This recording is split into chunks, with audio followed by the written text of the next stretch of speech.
Good afternoon, everyone. Yesterday, we have discussed about the agriculture and the major crops. Today, we will discuss about the major crops. सबसे पहले हम बात करेंगे कि major crops में क्या क्या दिखाया गया है, क्या है उसमें. A large variety of crops are grown to meet the requirement of the growing population.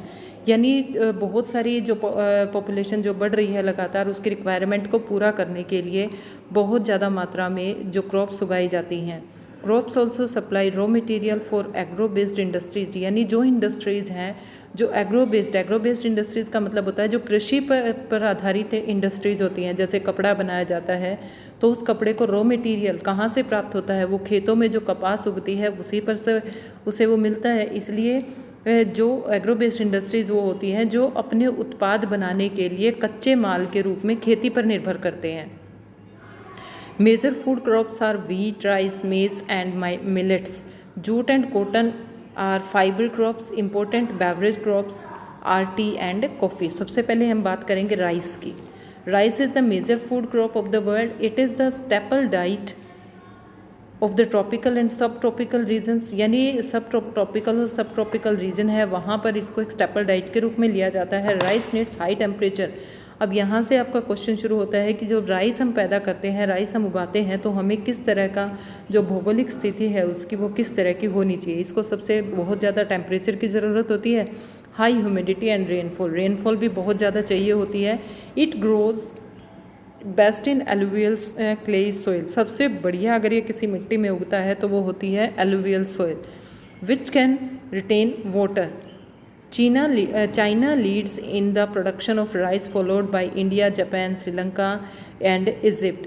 In favorable climatic condition, as in the West Bengal and Bangladesh, 2 to 3 crops are grown in a year. अगर हम भारत में बात करें कि सबसे ज़्यादा भारत में ऐसा कौन सा स्टेट है जहाँ पर सबसे ज़्यादा क्रॉप्स उगाया, सबसे ज़्यादा चावल उगाया जाता है, तो वो है हमारा वेस्ट बंगाल. इसको आप अंडरलाइन कर लेंगे वेस्ट बंगाल को, क्योंकि वेस्ट बंगाल एक तो हमारे जो बे ऑफ बंगाल है उसके किनारे पर है, इसलिए उसको हाई टेम्परेचर और पानी की ज़रूरत उसकी जो है वो वहाँ से उसकी पूरी होती रहती है.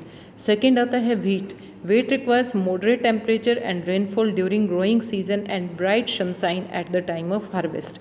यानी जब वीट पैदा किया जाता है, वीट उगाया जाता है, तो मॉडरेट टेम्परेचर यानी समान तापमान होना चाहिए and rainfall during growing season and bright sunshine. और जब काटते हैं उसको तो काटते वक्त तेज़ धूप होनी चाहिए. It thrives best in the well drain loamy soil. Loamy soil में सबसे ज़्यादा अच्छा होता है ये. Wheat is grown extensive in USA, Canada, Argentina, Russia, Ukraine, Australia and India. In India it grows in winter. Bharat में ये सर्दियों में उगाया जाता है, यानी भारत में ये कौन सी फसल है, रबी की फसल है, और जो चावल है वो खरीफ की फसल है. Millets. They are also known as coarse grain and can be grown on less fertile and sandy soil. It is a hardy crop that needs low rainfall and high to moderate temperature and adequate rainfall. Jawar, bajra and ragi are grown in India. Other countries are Nigeria, China and Niger. उसके बाद बात करते हैं मेज़ की. मेज़ requires. मेज़ को जब हम पैदा करते हैं तो किस तरह का टेम्परेचर होना चाहिए, मॉडरेट टेम्परेचर होना चाहिए, लॉट्स ऑफ सनशाइन होने चाहिए. It needs well drain fertile soil. Maize is grown in North America. Bharat में भी ये उगाई जाती है. अब cotton requires high temperature, light rainfall, 210 frost free days. अगर बेटा क्वेश्चन आता है कि कॉटन की जो क्लाइमेटिक कंडीशंस हैं उनको लिखिए कि कॉटन किस तरह से किस मिट्टी में कितने टेम्परेचर पर उगाया जाता है, तो 10th क्लास में 9th क्लास में काफ़ी बार ये क्वेश्चन आ जाता है कि कॉटन की जो क्लाइमेटिक कंडीशंस हैं उनके बारे में बताइए. तो यहाँ पर जो आपके फर्स्ट 3-4 लाइन्स है उसमें ये कंप्लीट हो रहा है. It grows best on black and alluvial soil. Black और एलुवियल सॉइल में अच्छा होता है ये. China, USA, India, Pakistan, Brazil and Egypt are the leading producer of cotton. It is one of the main raw material for the cotton textile industry. अब बात करते हैं जूट की. जूट क्या होता है, जिस तरह से हमारी ये बोरियां बनती हैं, बैग बनते हैं, तो वो फाइबर, एक इसको गोल्डन फाइबर के नाम से जाना जाता है. It grows well and alluvial soil and requires high temperature की ज़रूरत होती है, heavy rainfall and humid climate. This crop is grown in the tropical areas. India and Bangladesh are the leading producers of jute. India और बांग्लादेश इसके leading producers हैं. भारत में अगर हम बात करें कि सबसे ज़्यादा जूट की खेती होती है वो वहीं वेस्ट बंगाल में ही होती है, क्योंकि वेस्ट बंगाल में उसको पानी अच्छी मात्रा में मिल जाता है. Coffee requires warm and wet climate and well drain loamy soil. Hill slopes are more suitable for growth of this crop. Brazil is the leading producer followed by Colombia and India. Question आपका textual बनता है ये कि coffee सबसे ज़्यादा कौन से देश में होती है, तो वो है ब्राज़ील. टी भारत में कहाँ पर होती है? असम में. Tea is a beverage crop grown on plantation. This requires cool climate and well distributed high rainfall throughout a year for the growth of its tender leaves. अब बात कर it needs well drain loamy soil and gentle slopes. Labour in large number of is required to pick the leaves. Kenya, India, China, Sri Lanka produce the best quality tea in the world. अब आता है agricultural development कि अगर जो हमारी agriculture हो रही है, जो खेती हो रही है, आज भी बहुत सारी जगह पर उसके उसके करने के जो तरीके हैं वो बहुत ही पुराने हैं. तो ऐसा क्या क्या डेवलपमेंट उसमें किया जाए कि उसके तरीके बदल जाए और कम एरिया पर हम ज़्यादा से ज़्यादा प्रोडक्शन वहाँ पर कर सकें. Agriculture development refers to efforts made in to increase the farm production in order to meet the growing demand of increasing population. Agriculture का डेवलपमेंट करना बहुत ज़्यादा ज़रूरी है, क्योंकि जैसे जैसे जनसंख्या बढ़ रही है तो उस जनसंख्या का पेट भरने के लिए, उसको सही मात्रा में न्यूट्रिशंस देने के लिए तो एग्रीकल्चर का डेवलपमेंट बढ़ाना ज़रूरी है. This can be achieved in many ways such as increasing the cropped area, the number of crops grown, improving irrigation facilities. Irrigation की फैसिलिटीज़ उसमें बढ़ाकर, यूज़ ऑफ फर्टिलाइजर्स को अपना कर, high yielding variety of seeds और HYV seeds का use करके. Mechanism of agriculture is also another aspect of agricultural development. The ultimate aim of agricultural development is to increase food security. और सबसे बड़ा M है इसका वो है फूड सिक्योरिटी का. फूड सिक्योरिटी क्यों ज़रूरी है? ये नहीं कि आपके घरों में जो फूड है उसकी सिक्योरिटी, बल्कि अगर देश में कोई प्राकृतिक आपदा आ जाती है, नेचुरल डिज़ास्टर आ जाता है, तो उस समय के लिए भी सरकार को कुछ फूड सिक्योर करके रखना पड़ता है, गोदाम में रखना पड़ता है. A farm in India. अब हम दो तरह के फार्म की बात करेंगे. एक भारत में किस तरह के फार्म्स खेत हैं. There is a small village Adilabad in Ghazipur district of Uttar Pradesh. Munna Lal is a small farmer in this village who has farmland about 15 hectare. His home is in the main village.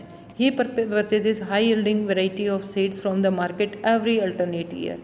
The land is fertile and he grows at least 2 crops in a year, which is normally wheat and rice and pulses.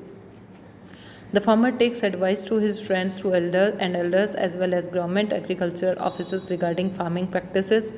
He takes a tractor on rent and plowing his seeds. Though some of his friends still use traditional method of using bullocks for plowing, there is a tube well in the nearby field which he takes on rent to irrigate his field.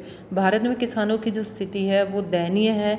यहाँ पर किसानों को अपनी खेती करने के लिए सरकार से बार बार ऋण लेना पड़ता है ताकि वो अपनी खेती अच्छे बीज खरीद सके. यही इस किसान के साथ है.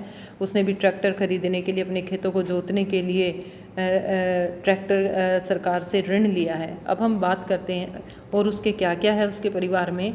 Munna Lal also has 2 buffaloes and few hens.